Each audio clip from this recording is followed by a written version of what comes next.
Hello investors and welcome to yet another 180 Markets weekly wrap. Well friends, fairly quiet on the market this week, technically, but we have had a lot of news economically, and we are also seeing a certain phenomenon we want to point out, which is a lack of liquidity in the marketplace, especially at the small end of town, the small capitalization companies. And Sean will go into a lot more detail about it because we have some serious evidence of that. And then on the economic front this week, well, we are seeing certainly more interest rate rises appear to be coming into Australia.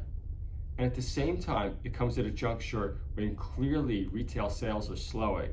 We are seeing virtually every ASX retail company reporting some version of slowing sales. And unfortunately, raising interest rates with slowing sales is historically not a great economic combination. However, the one bright light, it could be good for commodities because traditionally in these raising rate environments, you want to own hard assets. And at the same time, almost every single supply-demand long-term model for all, especially of the battery metal material commodities, we are certainly in a global supply shortage. So interesting times ahead. We are certainly watching more. And now to talk about what went on in the markets and again that liquidity, I'll turn it over to Sean. And thanks everyone for joining us again. As Greg mentioned, we are getting a little bit frustrated. There is a lack of liquidity in the market. Now what we mean by liquidity is the buying and selling in stocks. It is down a lot and it's very hard to get out of stocks if you want. It's always easy to get in if you get in via placement. However, on-market buying and selling is pretty frustrating because if you want to get in and out in a day, it's a lot harder. It's a lot easier if you do your buying and selling slowly. We are seeing a lot of opportunities here. However, because of the lack of liquidity, it does put us off a bit. So we are being patient and just waiting for when the time is right. Now, there were a few placements this week, a pretty good mix. So we'll start off with the bigger ones. MAQ, so they raised money of $58.50, 160 million. Now this was done through Canaccord and it is trading way above the placement price. It did resume trading on Wednesday and has traded extremely well. The 1 year chart shows a pretty much like a U shape, and yeah, it's good to see the recovery in Macquarie Technology. ABP, sorry. Another big raise this week was Abacus Property Group, excuse my pronunciation, ABP. So they raised money through a book build process through Barrenjoey and Morgan Stanley. They ended up doing it at $1.41, and they are actually putting the money in through a subsidiary company, which the code will be ASK. And yeah, I think they ended up taking 225 million. A really interesting raise, LKY. Let's move over there, camera girl. So that was done at 6 cents a share. They ended up raising 4 million after going out for just 3. It was a 2-tranche placement. Before this, it was an extremely illiquid company. As you can see by the charts, it had very choppy trading. Now, we're not going to comment much, except we feel that it was a very unfair allocation process. You can make out of that what you will. The most interesting raise that we've seen in a long time is Advanced Health Intelligence, code AHI. Now let's look over at the chart. For the past 6 months, this share has been trading under 15 cents and as low as 6 or 7 recently. On Tuesday, they went up to 40 cents after having a massive run overseas. Now, during the day, they halted and did a $5 million placement at 25 cents, which is over here. After that, it has fallen all the way back down to 16. Well done to the boys at Evolution for getting that away, and well done to the company for raising the money at such a good price. it'll definitely be interesting to follow where they go from here.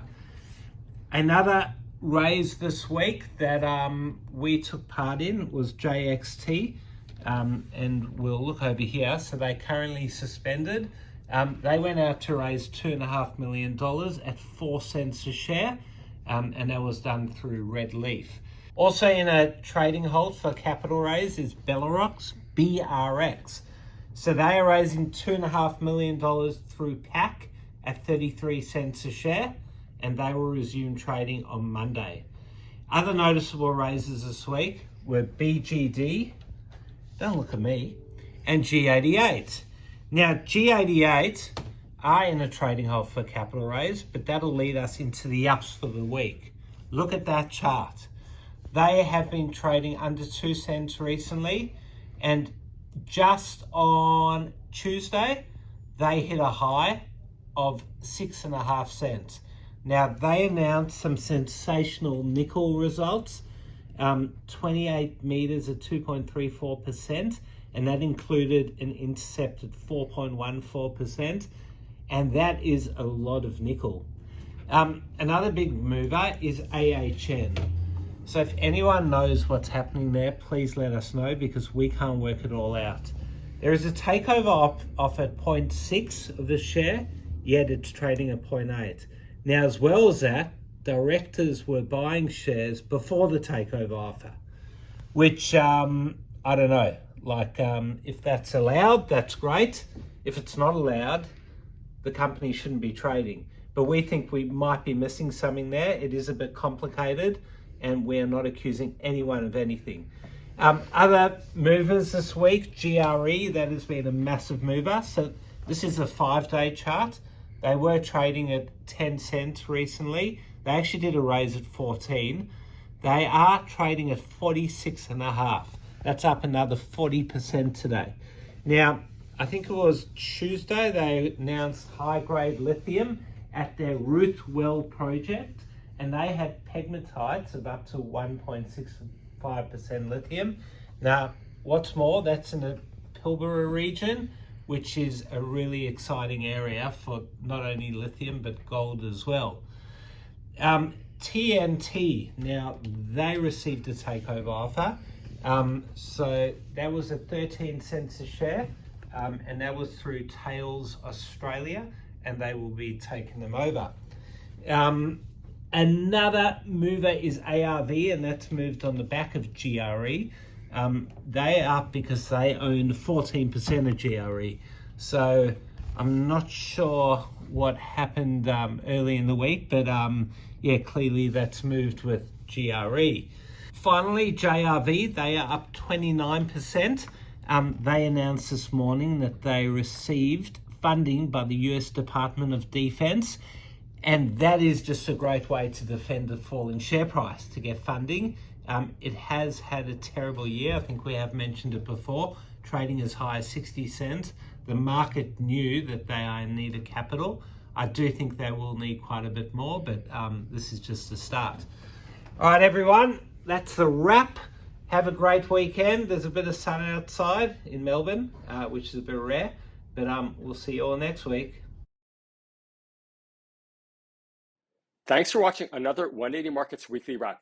If you want access to thousands of capital raises, sign up at 180markets.com.au and you'll get access to our very next capital raise. Thanks for watching.